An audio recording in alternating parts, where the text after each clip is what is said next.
Hello everyone, how are you all? I hope you all are very good. Welcome to the channel with the new chapter of class 8 science, that is chapter number 4, that is reproduction in animals.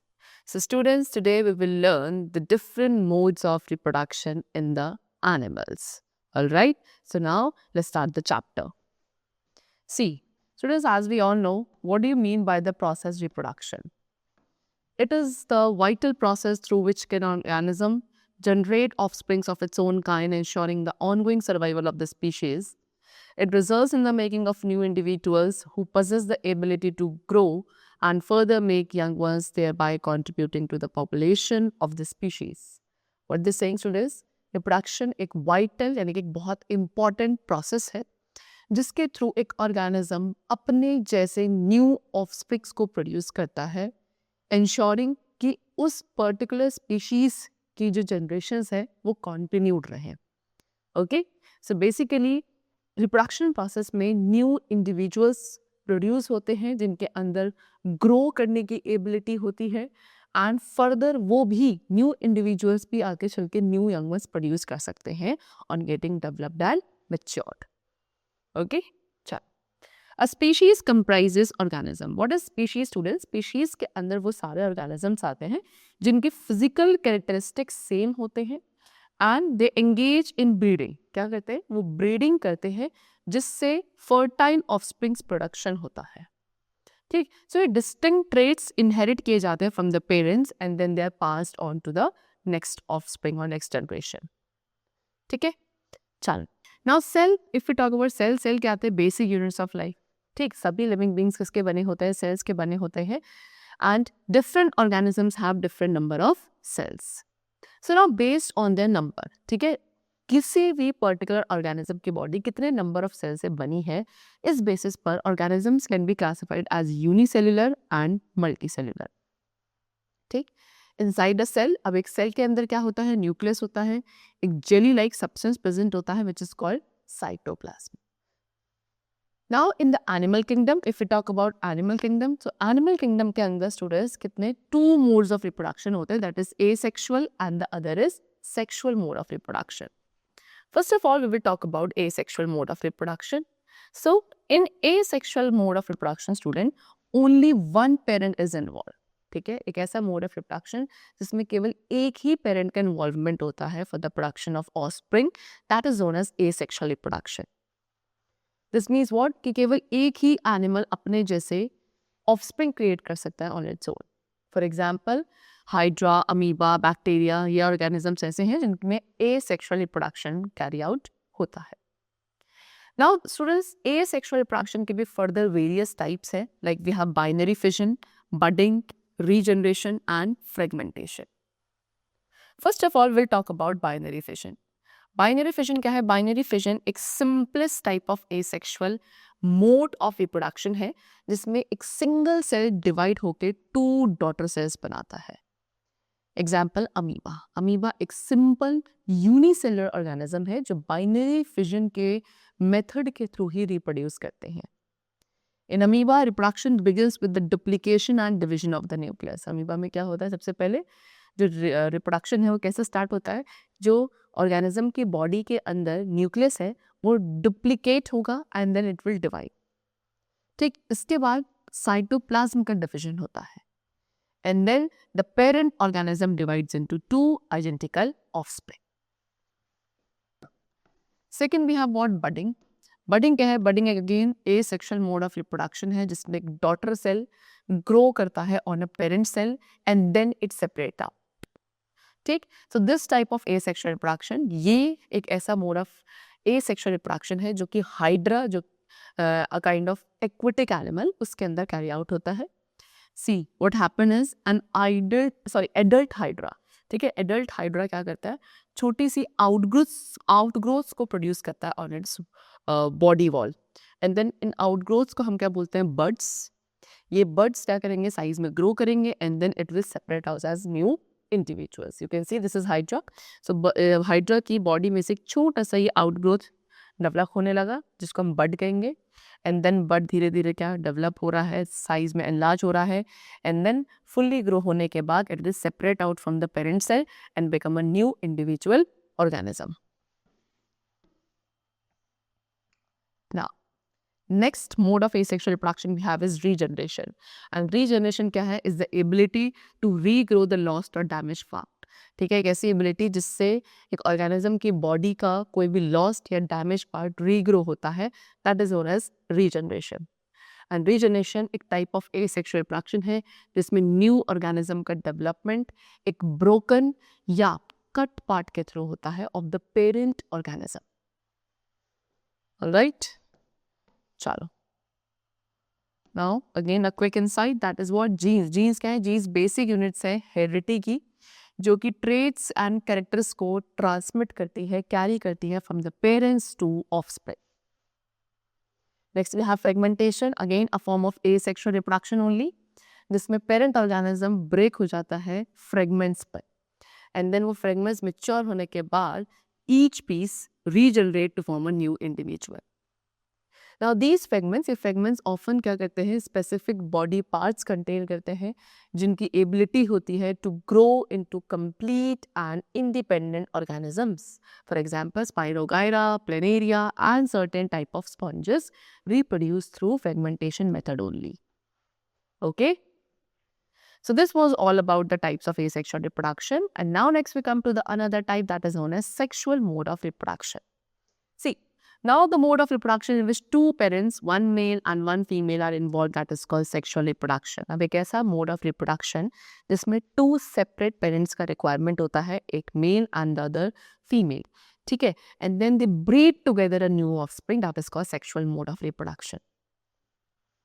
Now in this type of reproduction इसमें क्या होता है? Female और जो mother है वो baby को या तो बियर करती है या and then they give birth to a baby. And ऐसे ऑर्गेनिजम्स को कहा जाता है unisexual. Alright, then cockroaches, frogs, fish, birds, reptiles, humans, ये सभी आपके यूनिसेक्सुअल एनिमल्स के एग्जांपल्स हैं. इन एनिमल्स में डिफरेंट रिप्रोडक्टिव पार्ट्स और ऑर्गन्स होते हैं for the males and females. Okay, now in some species, अब कुछ स्पीशीज में both that is male and female organs same individual में एग्जिस्ट करते हैं, एंड ऐसे ऑर्गेनिजम्स को हम हर्मोफ्रोडाइट्स और बाइसेक्सुअल्स बोलते हैं. For example earthworms and leches. Now next we have what reproduction in humans. So reproduction in humans takes place through reproductive organs which are called gonads. What they're saying कि human beings के reproduction जो है किसके through? reproductive organs के through होता है, and organs को कहा जाता है gonads. ठीक है, testes जो है मेल ह्यूमन गोनाड्स हैं, human male gonads, and ovaries human female gonads होते हैं. Now what is the function of gonads? Gonads का फंक्शन होता है रिप्रोडक्टिव सेल्स को प्रोड्यूस करना, एंड उन रिप्रोडक्टिव सेल्स को बोलते हैं गैमीट्स. ठीक है, एग्स आपके फीमेल गैमीट्स हैं एंड स्पर्म आपके मेल गैमीट्स हैं. ऑलराइट, चलो. Now first of all we'll talk about male reproductive system. So male reproductive system consists of a pair of testes. ठीक है, सबसे पहले male reproductive system में एक पेयर ऑफ टेस्टीज होते हैं, two vas deferens that is sperm duct also we call it, and a penis. Now what is the function of testes? Testes का काम है student millions of male gamete cells produce करना which we call sperms. और एक sperm जो है एक tadpole की शेप का होता है, इसमें एक हेड, एक middle piece and a long tail is there. The tail helps the sperm. What is the function of tail? Tail sperm को help करता है to swim in the female track. ठीक है, and then reach the egg. उसके बाद sperms are transferred to. Students, sperms का transfer कहाँ हो जाता है? To the penis. किसके through? Sperm duct के through to be transported out. Alright, you can see this is the structure of a sperm cell. This is the head part. Alright, inside head part you can see this is the nucleus. ये body है and this part is the tail part of a sperm cell. Certain chemical substances, अब कुछ chemical substances हैं students which we call hormones, ये produce किए जाते हैं body के थ्रू, एंड हार्मोन्स का काम है सेल एंड टिश्यूज की फंक्शनिंग को इन्फ्लुएंस करना. टेस्टिस का काम होता है मेल हार्मोन प्रोड्यूस करता है which is known as testosterone. ठीक है, testis which was the male reproductive organ और द गोनाड, ये क्या करते हैं, ये मेल गेमीट सेल स्पर्म के साथ साथ male reproductive hormone known as testosterone को भी प्रोड्यूस करते हैं। एंड टेस्टोस्टेरोन ही हार्मोन है जो मेल के अंदर सारे सेक्सुअल कैरेक्टरिस्टिक्स के डेवलपमेंट के लिए रिस्पॉन्सिबल होता है, ठीक है, which is responsible for the development of secondary sexual characteristics in the human males. Now, what are the secondary sexual characteristics?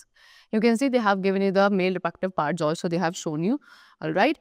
And now, secondary sexual characteristics क्या है males में? That is cracking of voice, growth of pubic hair and hair on the face and the other parts of the body, and also muscles development. Now, organs of the male reproductive system. Male reproductive system के organs क्या क्या है? Number one, as I told you, pair of testes. ठीक, you can see in the picture also, they have given you, this is the pair of testes, which are located outside the human male body only, under the lower abdominal cavity. So, pair of testes कहाँ placed होता है? As I told you, in the scrotal sac. And what they produce? ये produce करते हैं male gametes or sperms in a very large number. Secondly, vas deferens, this tube-like structure you could see, this is vas deferens. It is also known as sperm duct. ठीक है, सी क्या है, एक tube है जिसके through sperm testes से produce होने के बाद they travel and reach the part penis and it is also called sperm duct, ठीक। Next we have penis. Penis को यूज किया जाता है स्पर्म इजैकुलेशन के लिए inside the body of the female. Now next we come to female reproductive system. See, so female reproductive system consists of a pair of ovaries, 2 oviducts जिन्हें हम fallopian tubes भी बोलते हैं, and the uterus. So ovary क्या produce करती है students? Ovary produce करती है female gametes को, which we call ova or eggs. Ovaries produce only one egg. Ovaries केवल एक egg या ovum produce करती है every month.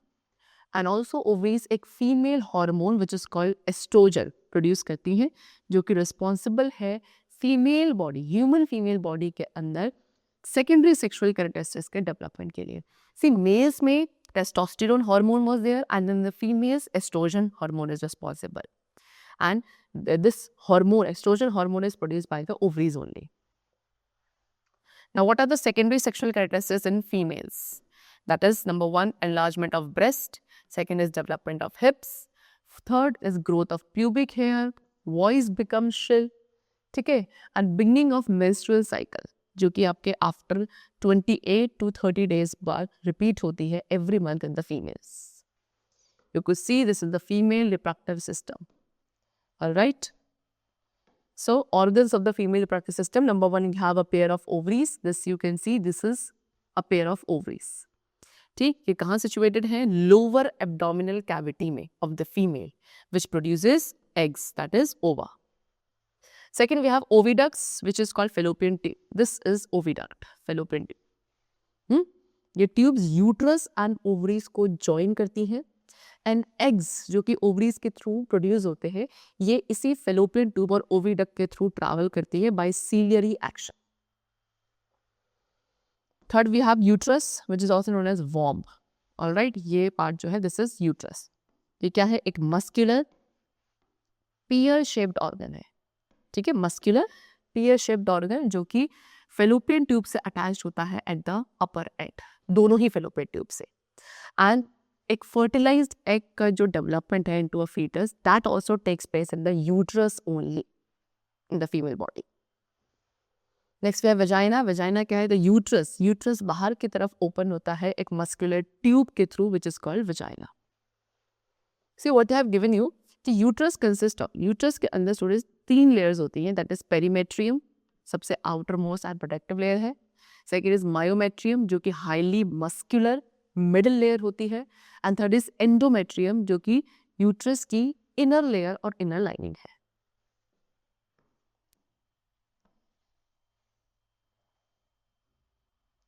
Now next we come to the topic fertilization in animals. See, when male gametes, what they're saying students, जब human beings में male gametes which was sperm, ठीक है, तो male gametes जब female gamete ovum तक पहुंचेंगे तो उनमें से one of the sperm, कोई भी एक sperm fuse हो जाता है with the ovum, ठीक। sperm आपके ovum के अंदर enter करेगा and sperm का nucleus ovum के nucleus के साथ fuse हो जाता है, जिससे एक सिंगल न्यूक्लियस प्रोड्यूस होता है as a result. And this process, यही प्रोसेस जहाँ पे एक स्पर्म एंड ओवम का फ्यूजन हो रहा है, that is called fertilization process. Out of the millions of sperm एक पर्टिकुलर टाइप में इजैकुलेट किए जाते हैं to the female body, and उनमें से केवल एक ही स्पर्म होता है जो ओवम के साथ फर्टिलाइज होता है। You could see this is ovum and this is sperm. So sperm जो है ओवम में एंटर करेगा, स्पर्म का न्यूक्लियस ओवम के न्यूक्लियस के साथ फर्टिलाइज करके एक सिंगल न्यूक्लियस बनाता है which is called zygote। See now as a result, अब as a result after what, जब न्यूक्लियाई स्पर्म एंड एग के न्यूक्लियाई आपस में फ्यूज हो चुके हैं, उसके बाद एक जाइगोट जिसे हम बोलेंगे फर्टिलाइज एग फॉर्म होता है। जाइगोट जो है न्यू इंडिविजुअल की बिगिनिंग है। न्यू इंडिविजुअल बाद में क्या करता है, कुछ कैरेक्टरिस्टिक्स मदर से इनहेरिट करता है एग न्यूक्लियस की वजह से, एंड कुछ ट्रेड्स को फादर से इनहेरिट करते हैं through the nucleus of sperm. And this is why, इसीलिए जो ब्रदर्स एंड सिस्टर्स हैं उनके कुछ कॉमन कैरेक्टरिस्टिक्स होते हैं which resemble the characteristics of their parents. Then fertilization and the formation of zygote. अब फर्टिलाइजेशन एंड जाइगोट का formation कहाँ होता है स्टूडेंट्स? ओविडक्ट में होता है। एंड ओविडक्ट से जाइगोट यूट्रस तक ट्रैवल करता है जहाँ पे जाइगोट का फर्दर डेवलपमेंट होगा। ओके चलो, now next we have topic development of embryo. So the zygote moves down, उसके बाद जाइगोट कहाँ, यूट्रस में नीचे मूव करता है एंड रिपीटेडली डिवाइड होके एक बॉल ऑफ सेल बना लेता है which is called embryo. And after that embryo का डेवलपमेंट मदर की यूट्राइन वॉल के अंदर होता है। द एम्ब्रियो डिराइव्स, फिर उसके बाद एम्ब्रियो को अपने न्यूट्रिशनल नीड्स का जो डिराइव होता है, डेरिवेशन होता है, वो मदर के यूट्रस से ही होता है। ठीक है, रिपीटेड सेल डिवीजन, उसके बाद उसमें अंदर सेल डिवीजन रिपीट होता रहेगा जिससे टिश्यूज का डेवलपमेंट होता है, एम्ब्रियो के ऑर्गन्स का डेवलपमेंट होता है। एंड द स्टेज ऑफ, एक ऐसी स्टेज एम्ब्रियो डेवलपमेंट की जब सारे बॉडी पार्ट्स को आइडेंटिफाई किया जा सके, that is called foetus. Okay see a growing embryo, एक ग्रोइंग एम्ब्रियो जिसको हम फीटस कहते हैं, उसको कुछ नरिशमेंट स्टूडेंट मदर की बॉडी से मिलता है एक टिश्यू के through which is called placenta and also umbilical cord. Okay then when the development of the foetus, उसके बाद जब फीमेल यूट्राइल वॉल के अंदर फीटस का डेवलपमेंट कंप्लीट हो जाएगा, then the mother gives birth to the baby. Now next you have the topic gestation. See, a female, that is woman, जिनकी body में उनके वॉर्म के अंदर बेबी है, that is called a pregnant woman, right? And the period, वो time period जो fertilisation से baby के बर्थ के बीच का होता है, उसे हम बोलते हैं जेस्टेशन पीरियड, जो नॉर्मली कितना होता है, अराउंड 9 months का होता है for the human being. Next is child birth. अब जेस्टेशन पीरियड के कंप्लीट होने के बाद बेबी इज बॉर्न और delivered. See, they have given you gestation period of some animals. See, हर एक पर्टिकुलर एनिमल का जेस्टेशन पीरियड डिफरेंट होता है। If you talk about elephant, तो उसमें आपका ये अप्रॉक्सीमेट वैल्यू है। Okay, that is 600 to 660 days, dog में 62 to 64 डेज, कैट के अंदर 58 से 65 डेज तक का, लायन में 108 डेज, जिराफ में 420 to 450 डेज, रैबिट में 30 to 35 डेज, डक में 26 to 28 डेज, ह्यूमन बीइंग में 280 डेज एंड काउ के अंदर 279 to 290 डेज का approx.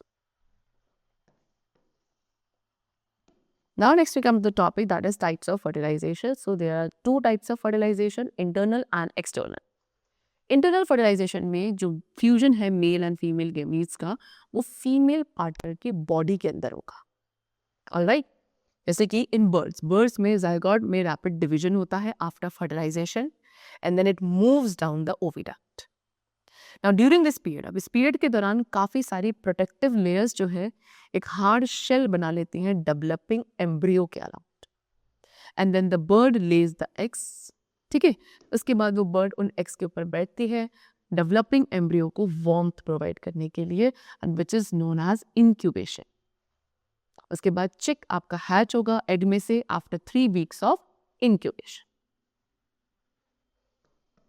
C in certain womens में ओविडक्ट्स आपके ब्लॉक हो जाते हैं स्टूडेंट्स, जिससे बेबीज को बियर करने में डिफिकल्टी होती है। And in such cases specialized doctors जो हैं freshly released eggs and sperms को कलेक्ट करते हैं एंड उन्हें एक साथ लेकर आते हैं for in vitro fertilization, IVF, which means fertilization outside the body.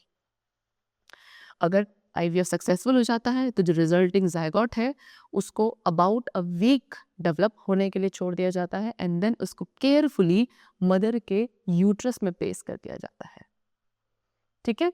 And then जो फाइनल स्टेजेस हैं डेवलपमेंट की वो यूट्रस के अंदर होती हैं and then the baby is born just like any other child. Next we have another type of fertilization, external fertilization. So when male and female, जब male and female gametes का fusion female body के बाहर होता है, outside, that is called external fertilization. And external fertilization बहुत ही common है aquatic animals में, like fish and frogs. So in such animals fertilization कहाँ होता है? पानी में होता है। फीमेल फ्रॉग्स 100 ऑफ एग्स ले करेंगे इन वाटर एंड एग्स जो हैं वो एक जेली लाइक सब्सटेंस के अंदर ले किए जाते हैं।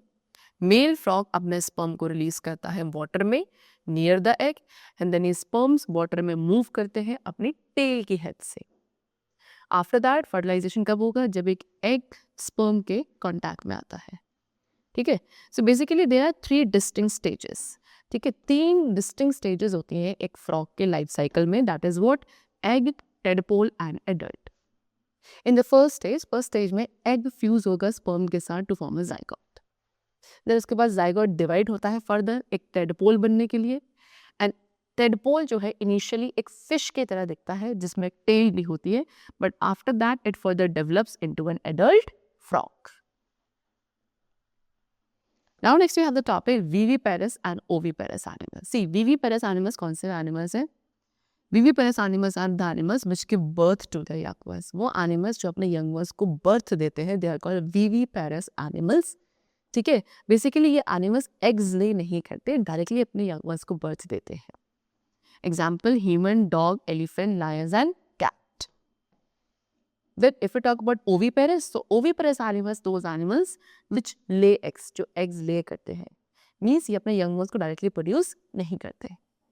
फिर उसके बाद इनके यंग वंस उन्हीं एग्स से जो इन्हें ले किए थे उनके थ्रू हैच होते हैं। एग्जाम्पल हेन, butterfly, crocodile and lizards. These are oviparous animals. Next we have metamorphosis in frog and butterfly. See, have you seen a tadpole? What they say कि अगर हमने कभी एक tadpole को देखा है, tadpole क्या adult frog की तरह दिखता है? No. See, animals like frogs, mosquitoes and butterflies, in animals में क्या होता है students, इनके life cycle के दौरान different drastic changes आते हैं, ठीक है। इन एनिमल्स के अंदर क्या होगा, जो यंग वंस होते हैं ये बिल्कुल डिफरेंट होते हैं शेप एंड स्ट्रक्चर में from their adults. And then the transformation, एक यंग वन का ट्रांसफॉर्मेशन होना एडल्ट में through a number of striking changes, that is called metamorphosis. Okay, the tadpole transform हो जाता है एक एडल्ट फ्रॉग में during the process of metamorphosis. So there are how many? 3 main stages हैं एक फ्रॉग के लाइफ साइकिल में, that is egg, then early tadpole, late tadpole, after that adult frog. Similarly butterfly की life cycle में how many? 4 main stages are there. What are those 4 main stages of the life cycle of butterfly? That is egg, after that larva which is also known as caterpillar, then pupa and then adult butterfly. See during the metamorphosis दौरान, ठीक है ना, Metamorphosis process के दौरान जो butterfly का larva है वो एक एडल्ट बटरफ्लाई में ट्रांसफॉर्म होता है through a series of changes. Now they have given cloning. Cloning का एक प्रोसेस है of creating an exact genetic copy of a biological entity. ठीक है, क्लोन कैसे क्रिएट होता है? कंप्लीट जेनेटिक मटेरियल, एक रेगुलर बॉडी सेल का जितना भी कंप्लीट जेनेटिक मटेरियल है उसको डोनर से रेसिपिएंट की बॉडी में इंसर्ट कर दिया जाता है। If you talk about Dolly, this is a Dolly sheep, ये आपकी शीप है and first genetically cloned mammal है जो बिल्कुल अपने पेरेंट शेप की तरह थी, पेरेंट शीप की तरह। Alright, the chapter is completed and this was all about the different modes of reproduction in the animals. I hope that you must have understood it. Now let's meet in the next session with the new topic of science. Till then, keep learning well and Take care of yourself. Thanks to everyone.